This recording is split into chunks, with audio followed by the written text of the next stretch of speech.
Saints are not attached to them. But the body of holy individuals is impure. Since impure dharmas are painful, what is the mistake in asserting that the saints feel bodily suffering? But in fact these sufferings felt by their bodies are faint and rare.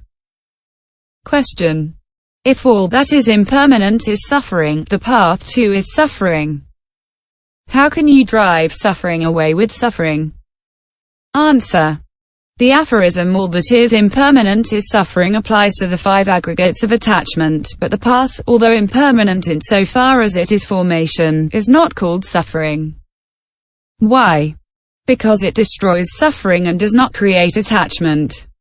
United with the wisdoms of emptiness and non-self, it is impermanent but it is not suffering.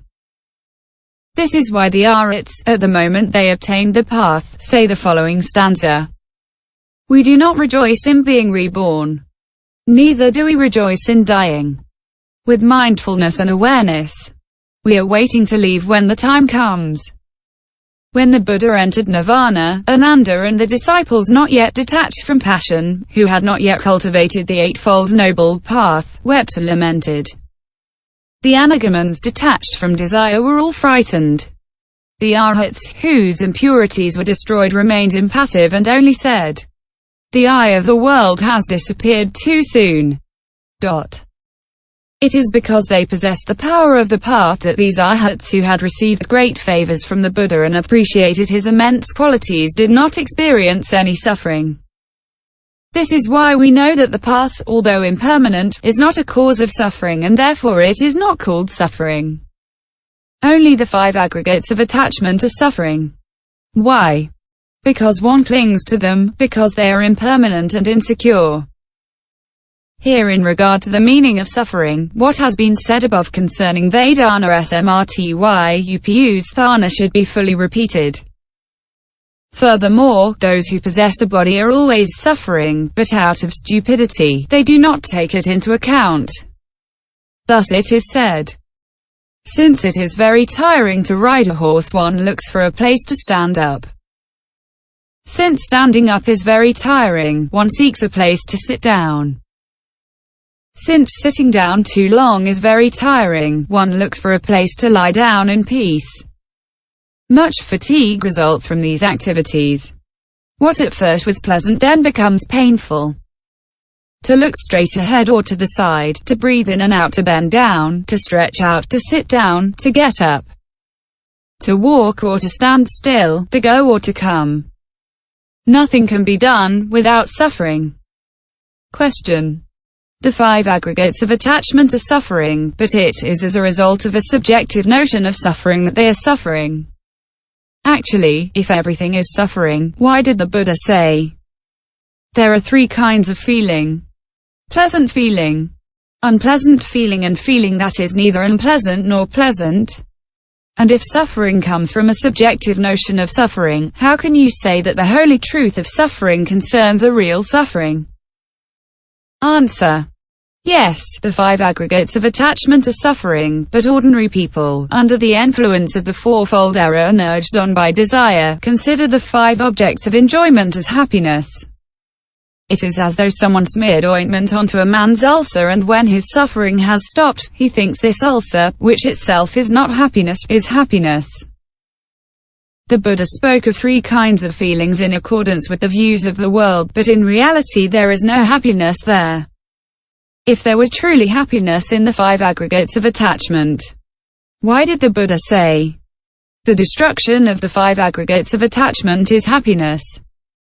Furthermore, since the mind of happiness arises in relation to the loved object, happiness is not assured definitively.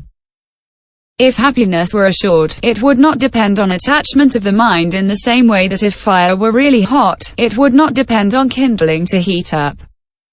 But as happiness is not assured, here it is called suffering. Furthermore, what the world wrongly considers to be happiness can create innumerable fruits of suffering in the present lifetime and in the future lifetime. This is why it is called suffering. Just as a little bit of poison poured into the water of a big river cannot change the water, so the poisonous plant that the world wrongly thinks is happiness is no longer visible in there. great waters of suffering. Thus it is said, when a being falls from the paradises and is reborn in hell, he remembers the former bliss of paradise. The palace courtesans showed themselves to him in a crowd, the parks and pools rejoiced his heart. Now he sees the fires of hell coming to burn him like a great fire consuming a bamboo forest. Then, while still seeing the pleasures of paradise, he is alarmed in vain. That is useless. The concept of suffering concerns the same objects as the concept of impermanence.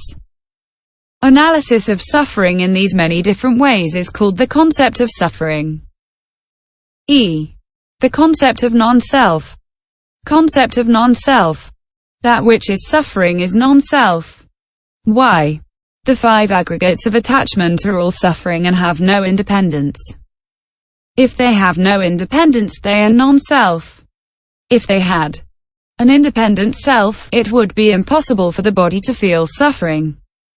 Thus it is said, there are fools who consider their body or their mind as their self. Gradually they become strongly attached to them. They do not understand the law of impermanence. There is no agent in this body, neither is there any perceiver. This body is without a master, and, nevertheless, it does all kinds of things. From the 6 organs and the 6 objects arise the 6 kinds of consciousnesses. From the coming together of the 3 contact arises. From contact as condition, there arise feeling, memory and action, in the same way as fire arises.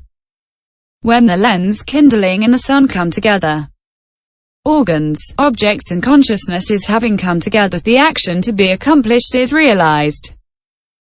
There is continuity, as in the seed, the sprout and the stem. Furthermore, there is no Atman because the characteristics of the Atman do not exist. Dharmas must have a characteristic so that we may know that they exist. Thus, if we see smoke and we feel heat, we know there is a fire. Because there are differences in characteristics between the 5 sense objects, we know they exist. Because beings of various sorts conceive and compute things in different ways, we know that there are minds and mental events. But since the Atman has no characteristic, we know it does not exist. Question. However, there is breathing which is a characteristic of the Atman, and also the looking straight ahead and sideways, life, mind, suffering or happiness, affection or aversion, the will, etc. Which are characteristics of the Atman. If there were no Atman, then who would have this breathing, this looking straight ahead or sideways, this life, this